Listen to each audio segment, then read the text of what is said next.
Olá, investidor, tudo bem? Seja muito bem-vindo à nossa 10ª aula do curso de Programação de Robôs e Investimentos com MetaTrader. Nessa aula eu vou falar sobre funções. Toda tarefa pode ser dividida em subtarefas, como ser dividida em subtarefas ainda menores. O que seria uma função, então? Função nada mais é que um bloco de código que executa uma tarefa específica. Dando exemplo, aqui fiz o exemplo aqui de uma função que faz adição de dois números. Você passa os dois números de parâmetro e ela retorna a soma desses dois números. É uma função simples só para demonstrar o que é uma função, né? As funções são projetadas para ser flexíveis e reutilizáveis.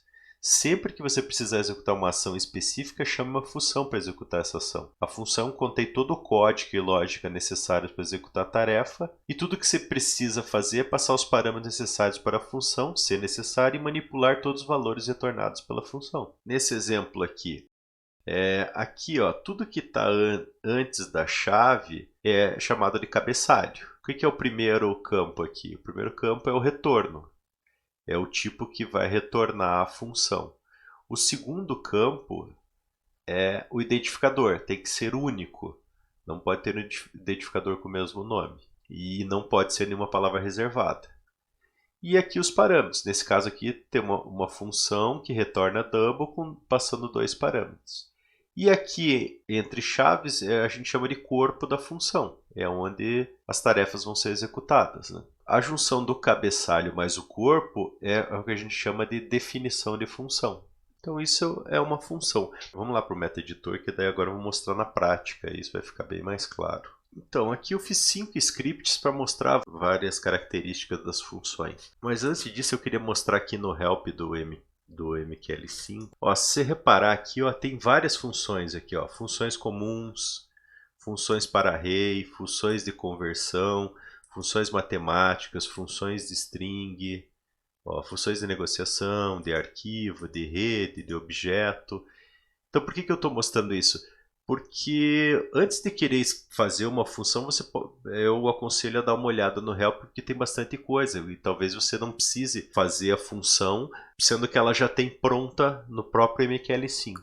É só para você não ter um trabalho desnecessário. Bom, aqui estão a primeira aqui. Aqui eu fiz os exemplos simples de funções. Eu fiz 4 funções aqui, ó, adição, subtração, multiplicação e divisão. Vocês devem estar pensando, para fazer adição é só usar o símbolo de operação mais, mas eu fiz assim porque daí fica fácil de entender o que é uma função. Por exemplo, essa primeira aqui, uma função de adição, ela retorna um double e estou passando dois parâmetros double para ela. Daí o que ela fez? O parâmetro 1 soma com o segundo, joga no parâmetro 1 e retorna esse valor, a soma. A mesma coisa aqui, ó, só que aqui é subtração, né? Aqui é multiplicação e aqui é divisão. E aqui o que eu fiz? Criei duas variáveis de num igual a 10 e num 2 igual a 5, que também são double, e estou fazendo aqui, estou imprimindo e estou chamando aqui a função. Ó, e passamos a função adição, passando o número 10 como o primeiro parâmetro e o número 5 como o segundo. Aqui é a subtração, passando 10 e o 5, aqui multiplicação 10 e 5, aqui divisão 10 e 5. Isso é um exemplo de função simples. Vamos compilar e vamos ver lá como é. Olha lá, ó. 10 e 5 somou, deu 15, 10 e 5 diminuiu, deu 5, 10 e 5 multiplicou, deu 50, 10 e 5 dividiu, deu 2. Aqui eu pus o exemplo que eu quero explicar sobre default. O que é default? Ó, tá vendo que tem dois parâmetros aqui. Se eu chegar aqui e colocar aqui, ó, igual a 1.0, na última variável aqui, ó, igual a 1.0 em todas as funções, ó, igual a 1.0, o que eu estou fazendo? O que é isso aqui? Isso quer dizer o seguinte, está dizendo pro compilador o seguinte, ó, nessa função você só precisa passar o primeiro parâmetro. Se você não quiser passar o segundo parâmetro, ele vai assumir o valor 1. Se você passar, ele vai considerar o valor que você passou. Se você não passar o parâmetro, ele vai considerar como 1. É isso que eu dei exemplo aqui, ó. Tá vendo aqui, ó? Aqui a adição eu estou passando os dois parâmetros, ó. Nesse caso eu só estou passando o primeiro. O que ele vai fazer? Ele vai passar 10 para a função e vai considerar o segundo parâmetro como o número 1. Olha lá, vamos compilar. Vou limpar aqui, olha lá, rodar. Aqui, ó. Estou passando só o número 10. Ele considerou o segundo parâmetro como 1. Então 10 mais 1 dá 11. Ó. 10 menos 1 dá 9. 10 vezes 1 dá 10. 10 divididos por 10 dá 10. E aqui, ó, vamos dizer que você não quisesse... Você pode tanto passar 2 parâmetros como 1 parâmetro e nenhum parâmetro. Se você não quer passar nenhum parâmetro, digamos que você não queira, você tem que pôr um default aqui, ó, 1.0 também aqui na primeira. Ó.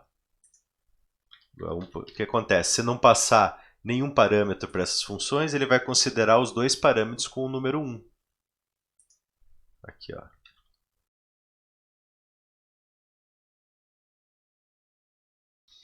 Vou limpar aqui, ó, e rodar. Ó, esses 4 últimos aqui, ó. 1 mais 1 deu 2, 1 menos 1 deu 0, 1 vezes 1 dá 1, 1 vezes 1 dá 1. Ó, não passei nenhum parâmetro. Ah, mais um detalhe. Sempre o default tem que ser a partir do último parâmetro. Por exemplo, você não pode fazer isso aqui, ó. Chegar e apagar aqui, ó, e deixar o default no primeiro. Se você compilar aqui, ó, vai dar erro, ó. Tá vendo? Sempre tem que ser o último. E a partir do último, todos os outros parâmetros têm que ter default. Você não pode, por exemplo, fazer isso aqui, ó. Criar mais um parâmetro aqui e não pôr ele um valor default, que ele vai dar erro também. Ah, vamos dizer que eu vou criar a parcela 3 aqui, ó. Igual, e não pôr o default, ele vai dar erro de compilação. Então é sempre a partir do último e todos os parâmetros a partir do que você declarou o default tem que ter um default, senão ele dá erro. Mais um detalhe aqui, se reparar, eu estou passando a parcela 1, a parcela 2, estou somando elas, que seria o quê? No primeiro caso, seria 10 aqui e 5 aqui. E estou jogando na própria parcela 1 o resultado dessa operação, que é 15, certo? No caso aqui, que é adição. Só que acontece, essa aqui é uma passagem de parâmetro por valor. Então ele não altera o valor lá do parâmetro aqui, o denum, ele continua 10. Porque eu estou passando por valor. Então, mesmo que se altere aqui, quando ele sair aqui dessa função e for para próximo, o denum1 vai continuar como 10. Para você alterar, caso você queira fazer uma função que você passe o valor e altere o valor na função e continue com o valor alterado, assim, na continuação do programa, você tem que passar por referência. Isso eu vou mostrar no próximo script. Nesse caso aqui, ó, eu estou atribuindo minuendo aqui, mas ele, quando sai da função aqui e continua, ele continua ainda com o valor 10, ele não sofre alteração. Para sofrer alteração, eu teria que passar ele por referência, que eu vou mostrar no próximo script aqui. Então aqui a ideia é essa, é passar o parâmetro por referência. Eu fiz aqui uma função diferente e passando string, daí aproveita mostrar como que funciona a passagem de parâmetro por referência e como que passa um parâmetro string. Então aqui, ó, criei uma string de erro, coloquei aqui erro no ativo, tá nessa string, e criei essa função add symbol time. O que que ela faz? Ela recebe essa string aqui, é erro no ativo, e acrescenta o símbolo mais o time frame, usando aquelas variáveis pré-definidas aqui, ó, symbol, período. E adiciona na string.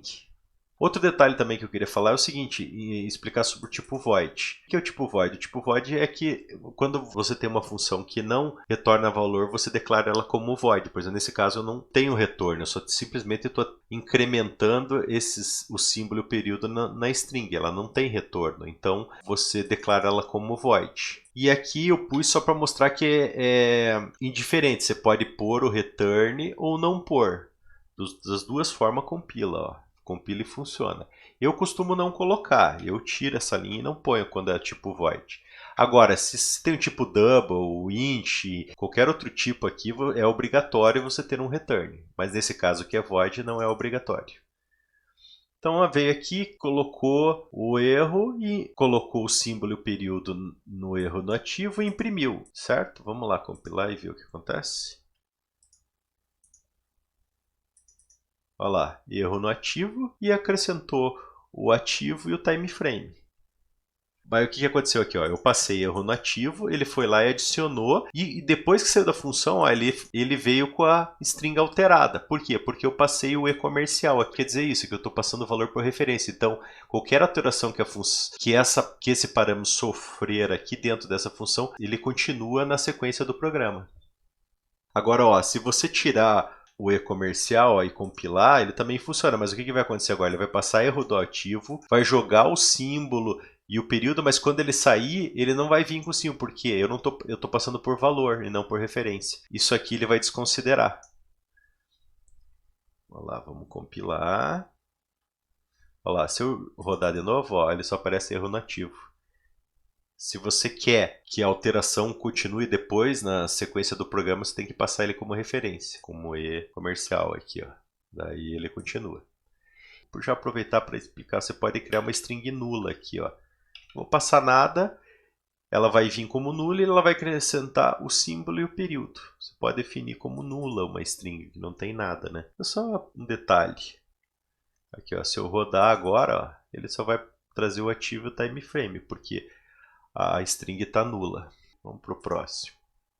Agora vamos falar de vetor. O array, né? Assim, ó, eu fiz duas funções aqui e estou passando, ó, o array como referência. O array é obrigatório passar por referência. Ó. Se eu tirar a referência, ele não compila, ele dá erro. O array é obrigatório e o array ele não pode ser retorno numa função. Então é obrigado a passar ele como referência se você quiser passar um array por uma função. Isso é o que eu quis demonstrar aqui. Então, por exemplo, eu estou fazendo uma função, o que que faz? Soma mais 1. Eu criei um array aqui de double com 4 elementos, botei 10, 20, 30 e 40. Criei essa função para imprimir esse array, porque ó, o que ele faz? Ele imprime de 1 até 4 e imprime o array. Daí ele vem aqui, soma mais 1 em cada elemento do array, que é essa função aqui faz isso, e depois imprime o resultado.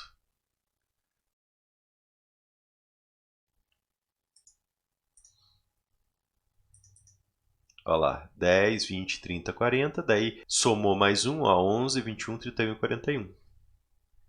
Então é isso que eu queria demonstrar. É obrigatório passar por referência quando for array, e o array você não consegue retornar o array inteiro de uma função. Você pode passar um elemento só, você pode retornar um elemento, mas todos os elementos do array não dá, tem que passar por referência mesmo. E aqui eu quis dizer o seguinte, vamos dizer que você quer passar um array, eu pus esse const aqui para mostrar isso. Aqui nesse caso, eu estou passando array e estou somando mais 1 em cada elemento. Somou mais 1 em cada elemento do array, mas aqui eu só estou imprimindo. Então, vamos dizer que você tem uma função que você quer passar um array, mas não quer que seja alterada.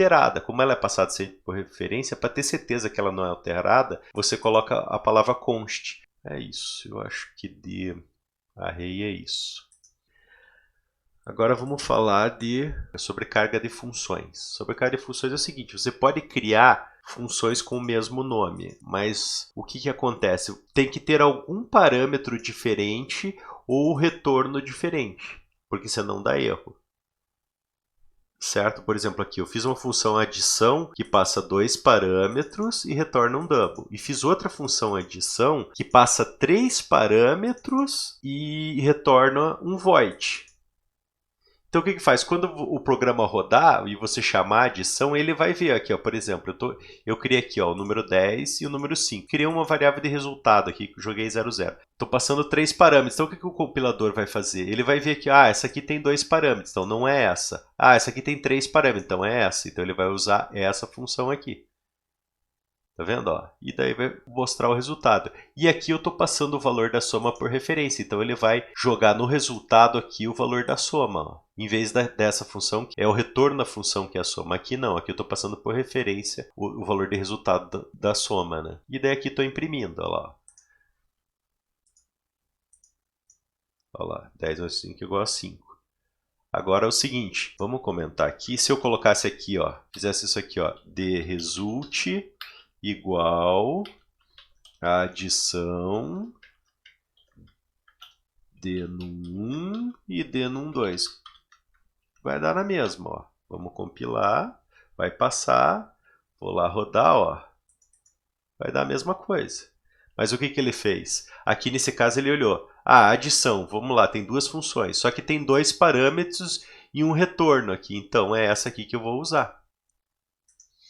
Entendeu? Isso é sobrecarga de função. Então você pode ter várias funções com o mesmo nome, só que as funções têm que ser diferentes. Não pode ter duas funções. Ó, por exemplo, se eu pegar isso aqui, ó, copiar aqui, ó, vamos dizer aqui, ó, as duas são exatamente iguais, ó, e compilar, ele vai dar erro. Ó. Já existe uma definição de. Ele tem que ter uma forma de diferenciar uma da outra, senão ele não funciona. Vamos voltar aqui, ó e compilar. Agora funciona. E agora eu queria mais esse exemplo aqui que é importante. O que acontece? A passagem de parâmetros para uma função ela é de ordem inversa, que ela passa primeiro o último, daí o anterior e daí o próximo. Daí eu fiz esse exemplo para demonstrar isso. O que acontece aqui? Ó? Criei um array com 0, 1, 2, certo? Criei um índice aqui e atribuí 0 e estou chamando a função aqui. Passando iArray1 aqui, iArray i++, e essa string aqui, ó. Então a primeira coisa que ele vai fazer é o quê? Ó? Ele vai passar string, então vai passar isso aqui. Então vamos montar aqui embaixo só para vocês entenderem. Então ele vai fazer isso aqui, ó. Primeira string, substituir aqui a string de 1 por 0. Ó, 0, certo? Daí o que ele vai fazer? Ele vai passar o segundo parâmetro. O segundo parâmetro o quê? É iArray de i++. IArray do quê? O i é quanto? 0. Então, o array de 0 é 0. Então, ele vai imprimir aqui desse par 2, aqui, ó, essa parte 2 aqui, ó, ele vai pôr 0. Vamos por aqui mais para frente, ó, ele vai pôr 0. E depois que ele passa o array 1. Só que daí agora o que ele somou aqui, ó, é um incremento depois. Ele jogou e virou 1 aqui. Então o array de 1 é quanto? É 1. Então ele vai vir aqui e fazer isso aqui, ó. Par de 1 igual a 1. Então ele vai imprimir isso aqui, ó. No próximo aqui. Então ele somou, o array ficou como 1. Ele vai vir fazer o segundo aqui. Vai pegar isso aqui, Ctrl C, vai pôr aqui, ó. Vai imprimir, segundo, vai substituir isso aqui por quê? Por 1. Agora ele está com 1, certo? Aí vai passar o array 2 aqui. Array de 1 é quanto? É 1. Certo? Então o par 2 vai ser aqui, vai ser 1. Par 2 vai ser 1. E o par 1 vai ser o quê? 1 mais mais, ó. Mas é 1. Par de 1 é 1. Então ele vai imprimir esse par 1 igual a 1 aqui, ó. É isso aqui que ele vai imprimir. Vamos ver. 0, 1, 1, 1, 0, 1. Vamos ver se estou certo. Vou comentar isso aqui.